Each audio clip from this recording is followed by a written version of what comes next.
Do you know what the Underground Railroad is?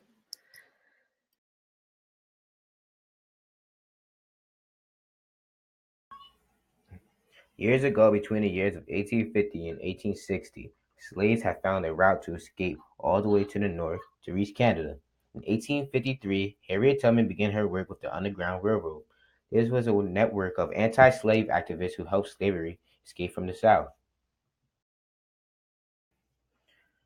Slaves wanted to reach Canada to be safe, but most passengers stopped when they reached a free state, such as Pennsylvania, New Jersey, or Ohio. So who is the master behind all of this?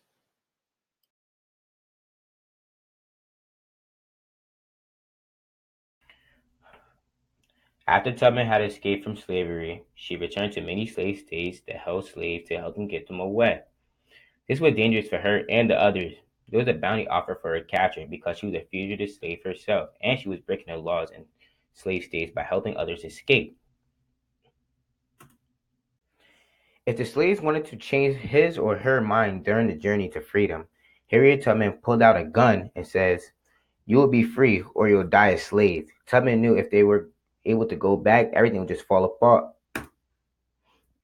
The slave states are Delaware, Maryland, Georgia, Kentucky, and Tennessee. A fun fact about the slave states is in 1830, 12,774 black slaves were owned. Frederick Douglass, a former slave, assisted Tubman in the process of the Underground Railroad. Douglass hid fugitive slaves in his home in Rochester, New York, but also assisted in helping over 400 escaped slaves make their way to Canada. Most of the operators or conductors were common people such as farmers, ministers, and business owners. Wealthy people were involved such as Gerrit Smith, who in 1841 purchased an entire family of slaves from Kentucky and set them free.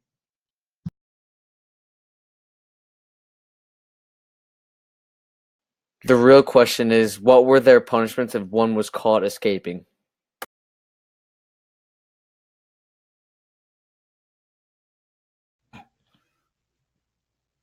If a slave or Harriet Tubman was caught trying to escape, their punishment would be very brutal.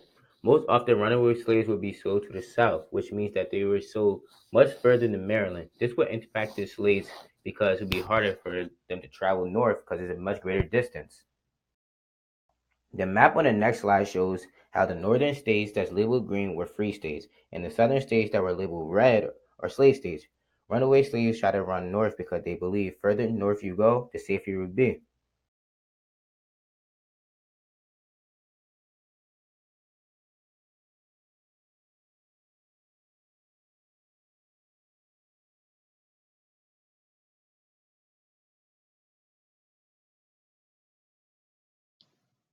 John Brown was an abolitionist and conductor on the Underground Railroad. During this time, he established the League of Gileadites, which helped fugitive slaves escape to Canada. Brown's most famous action during the Underground Railroad was the Harper's Ferry raid, in which he and his force went to the Deep South and freed slaves at gunpoint. Brown was eventually defeated and hung for treason in 1859. The Underground Railroad stopped its operation in about 1863, during the time of the Civil War. Harriet Tubman played a major role in the Union Army by leading intelligence operations and fulfilling a command role for the Union. Harriet Tubman and Frederick Douglass had a large impact on the Underground Railroad.